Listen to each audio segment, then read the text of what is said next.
Welcome to Celestial Insights, a weekly podcast that brings the stars down to earth. I'm your host, astrologer, coach, and intuitive Celeste Brooks.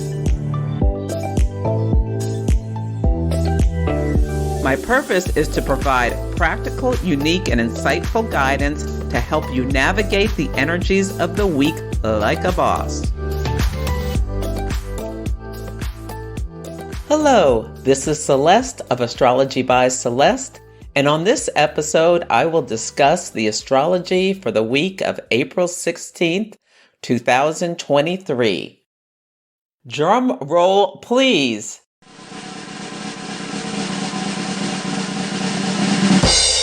This is the 52nd episode of the Celestial Insights podcast, marking our 1-year birthday.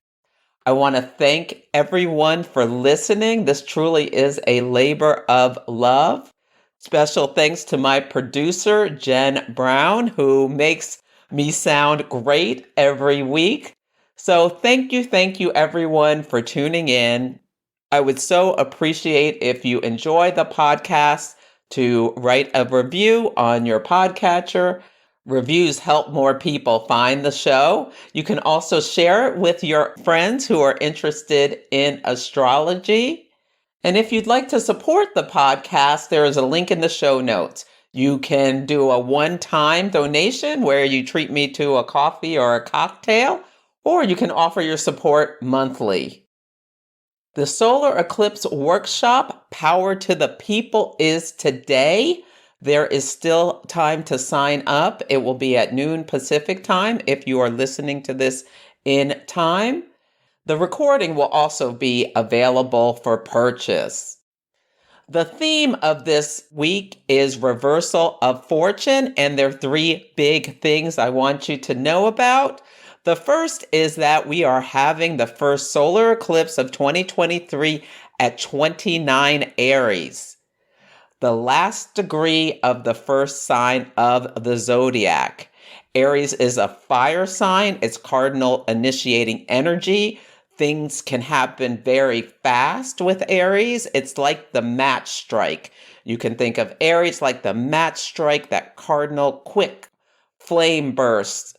Leo is the fixed fire, like a fireplace, and Sagittarius is like the flickering candle, that mutable energy. So that's 3 different ways to think about the 3 fire signs. And the last karmic degree really holds all the energy of the sign.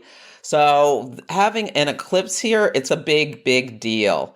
We can think about some Aries topics that may be coming to the forefront.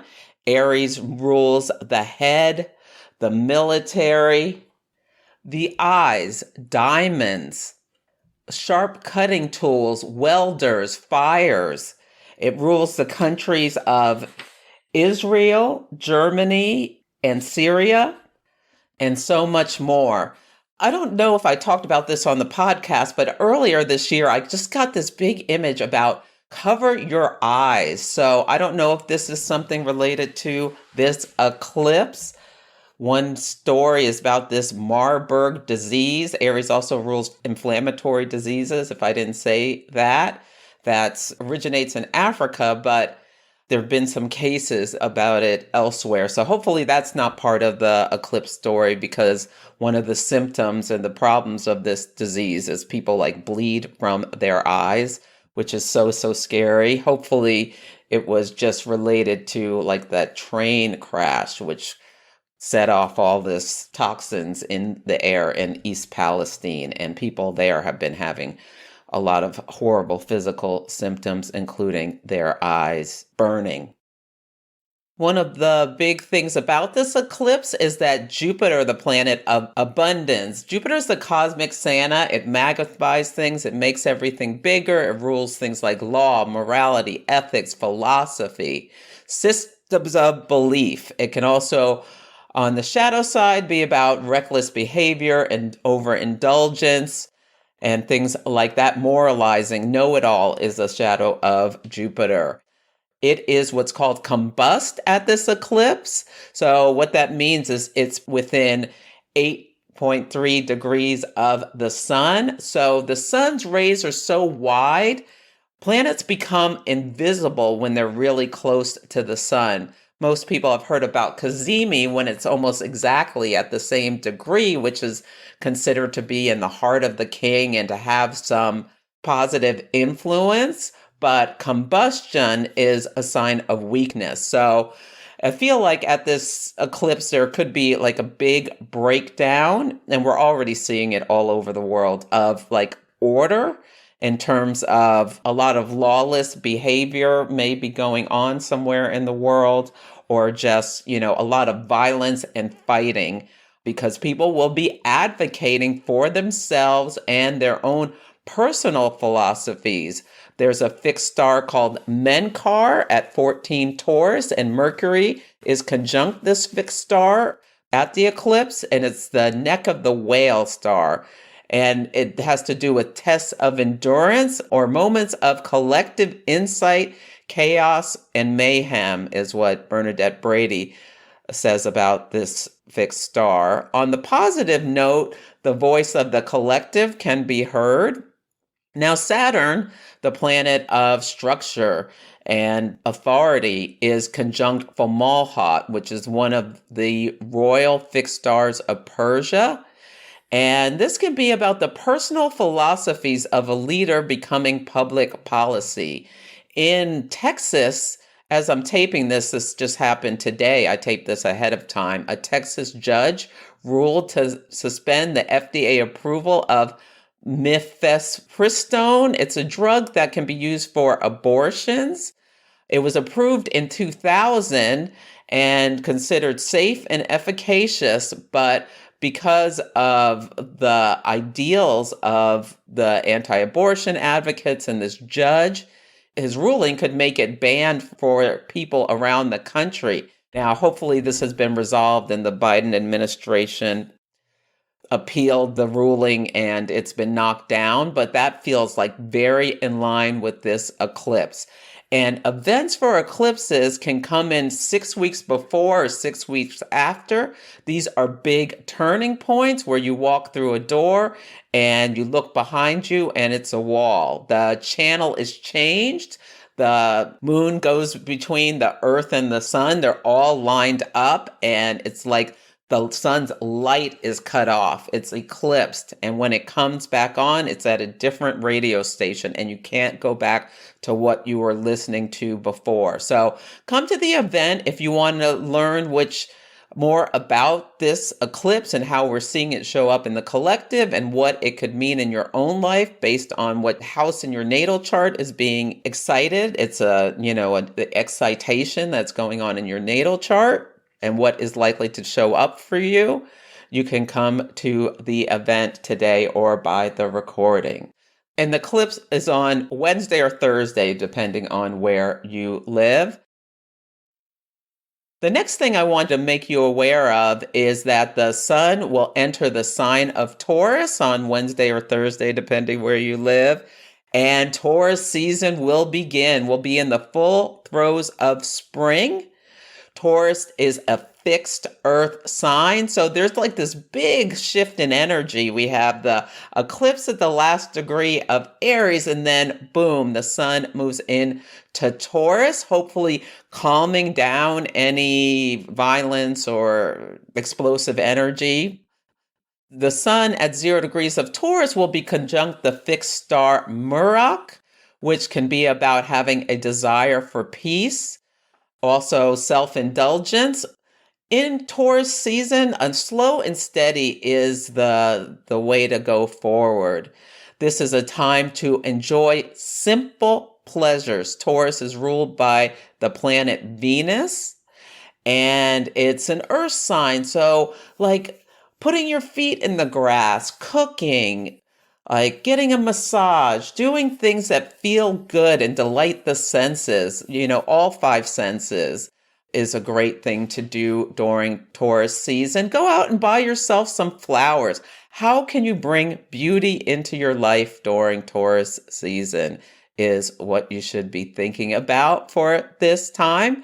Now, it's likely to start with a bang because the first aspect the sun makes after it moves into the sign of Taurus is a square with Pluto, which can unearth things or could be like some big, potentially the eclipse story will include some like volcano erupting or a big earthquake or something like that could be coming up with this eclipse.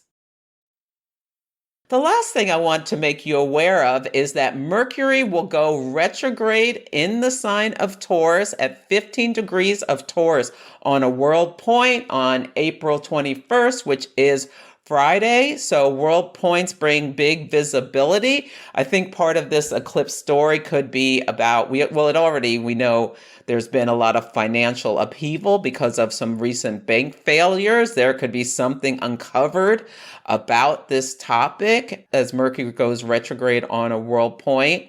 And it will go from our perspective on Earth back to 5 degrees of Taurus on May 14th, and then move back through the zodiac again and past 15 and keep moving on. Now, Mercury rules communication, transportation, and commerce and our thought processes. As it is in this practical sign of Taurus, consider what resources you need to achieve your goals. And this fixed energy can help you stay on track and take purposeful steps forward. But, you may have to redo things. Retrogrades can bring scheduling delays, communication mix-ups, travel mishaps, reversals and recurrences to previous situations may come up. Yeah, it's not the best time to buy electronics or sign contracts unless you do some really big due diligence, read all the clauses carefully, or there can be disappointment. Yeah, you could buy a lemon. These are some of the things that come up with Mercury retrogrades. Now, you can also just take some time to slow down. It's like a cosmic break. So retrogrades offer that opportunity. You also may uncover previous mistakes you've made, and that can be a great thing to have happen with this. But there is also the risk, like I got a little nervous because especially if you have planets between 5 and 15 of Taurus or the other fixed signs of Leo, Aquarius, or Scorpio, you may have a very personal story. You can look to see what is the planet and what houses does it rule. So I have my sun conjunct Saturn at 12 Taurus, and my sun rules my second house of finances, and Saturn rules my seventh house of the partner and my eighth house of taxes. And I was like, oh Lord, I hope I don't get audited. That could be my Mercury retrograde story. Please no, I shouldn't have even said it and put it out there in the universe. But that's how you can put together what may be part of your story for this Mercury retrograde. On Sunday, the word of the day is lull. We start the week with the moon in Pisces in the balsamic phase of the moon cycle, which is a releasing phase. It's a good time to slow down, take a break. You may be feeling really tired, especially since the eclipse is coming. And yeah, now Jupiter and Chiron are parallel.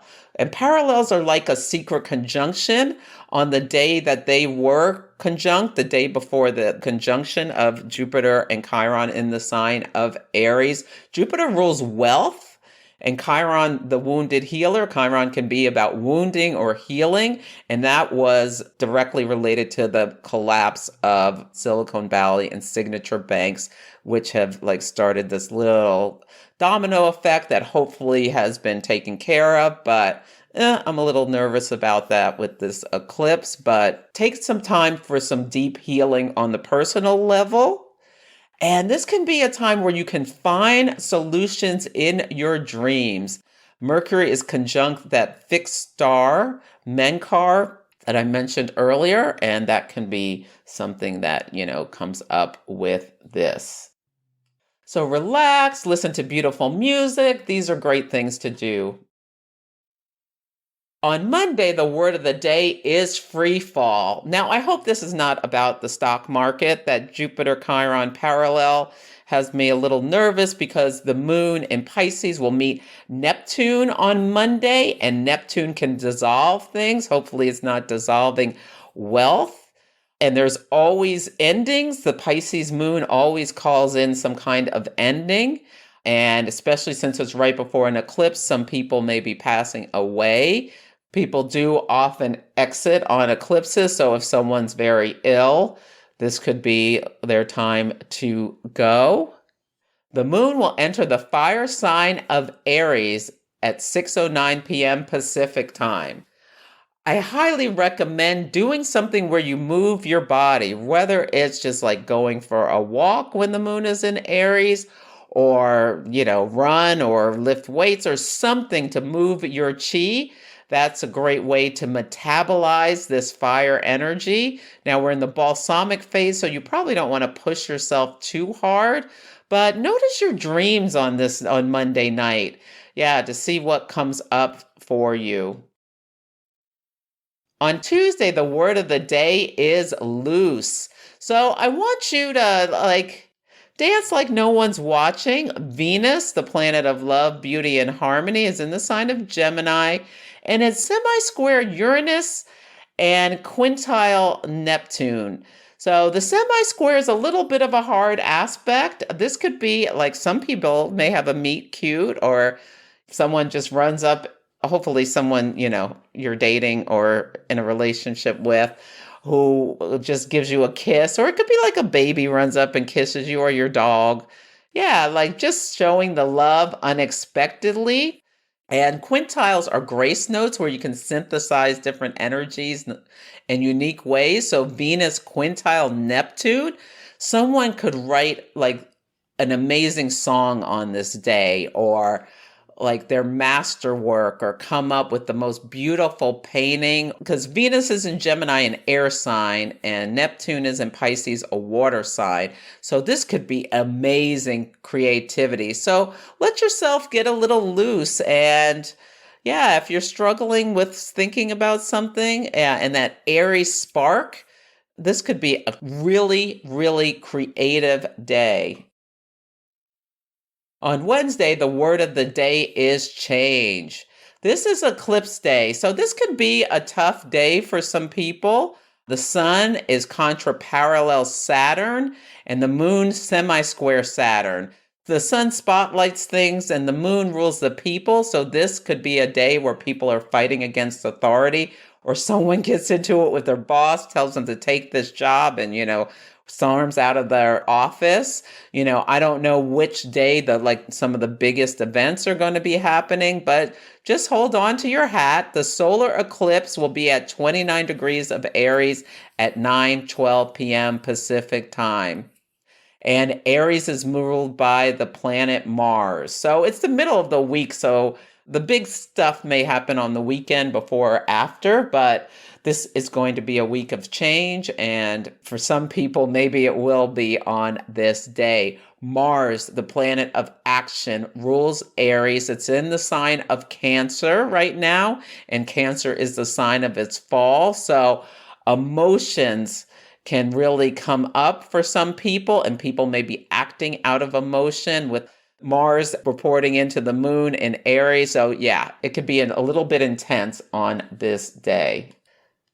Then the moon enters the sign of Taurus at 9:29 p.m. Pacific time. Notice if you feel the shift in energy.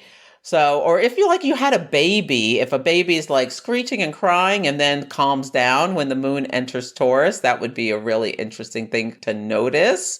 So keep that in mind. So on this day, especially if you've had a fight with your lover, this could be great makeup energy when the moon enters Taurus. So think about that.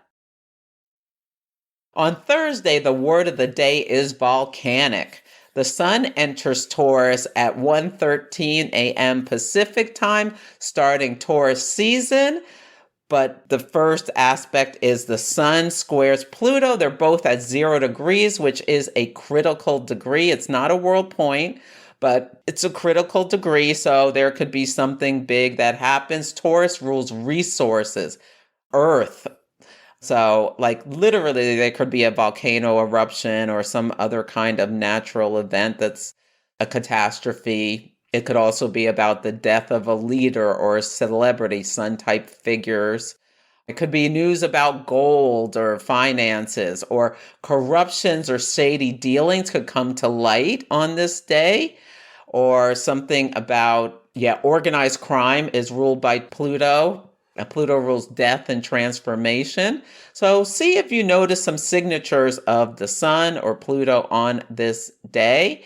But buy yourself some flowers, have a great meal, get a massage. These are some great things to do.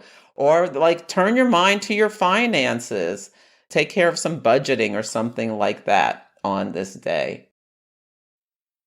On Friday, the word of the day is reversal. Mercury will go retrograde at 15 degrees of Taurus at 1:34 a.m. Pacific time. Soon after, the moon conjuncts Uranus. Remember, 15 Taurus is a world point. So this week could be just completely bananas. With all the news is going to be coming fast and furious. That'll be of the nature of the solar eclipse in Aries, which is Jupiter combust, as well as Mercury retrograde and the sun square Pluto. I mean, there's just so much happening this week. It's going to be a lot. So hold on to your hat. I want you to be careful with this Mercury retrograde about like impulsively clicking anything in your email or something like that. I can think about like financial, all these financial scams where people get tricked into clicking things and then now someone's in your bank account. So keep that in mind, but plans may change with the reversals that come with Mercury retrograde. On Saturday, the word of the day is gregarious. The moon enters Gemini at 3:10 a.m. Pacific time. Gemini is an air sign. This is a great day, the next couple of days, to get together for a conversation with some friends or siblings. These are Gemini figures. Or just like go to a comedy show. See if you can lighten the mood. It's been a big week. Now in relationships, play fair with any kind of fights. The moon will square Saturn, so this can bring some tough emotions. Saturn can bring some hardship. And Venus and Gemini will be parallel Mars and Cancer. And parallels are secret conjunctions, and they're both out of bounds. So there can be a lot of wild energy. This can be like you have like a great time with your partner. You just go out and have a fun, fabulous, sexy time. It can also be about a fight. So, and it's eclipse seasons. Eclipses bring sudden ends and great beginnings and endings. So, if you value your relationships, this is not a time to get into a big fight because it could be epic this week, unless it's something that you really need to stand your ground for. And despite the chaos going on around us, let's try to, if we can, keep calm in our own lives and stay grounded and use our tools. So that's it for this week's episode. Feel free to email me at celeste@astrologybyceleste.com. or let me know how the daily themes are playing out for you, or send me astrology in action stories. Take care, and I'll catch you next week. Thank you for listening to Celestial Insights. To learn more about my work, please visit my website, astrologybyceleste.com, where I offer personal readings, horary consultations, cosmic coaching, group events, and classes to help guide people to higher levels of fulfillment. You can also find me on Instagram, YouTube, TikTok, and Facebook at Astrology by Celeste. If you enjoyed Celestial Insights, please help others find the show.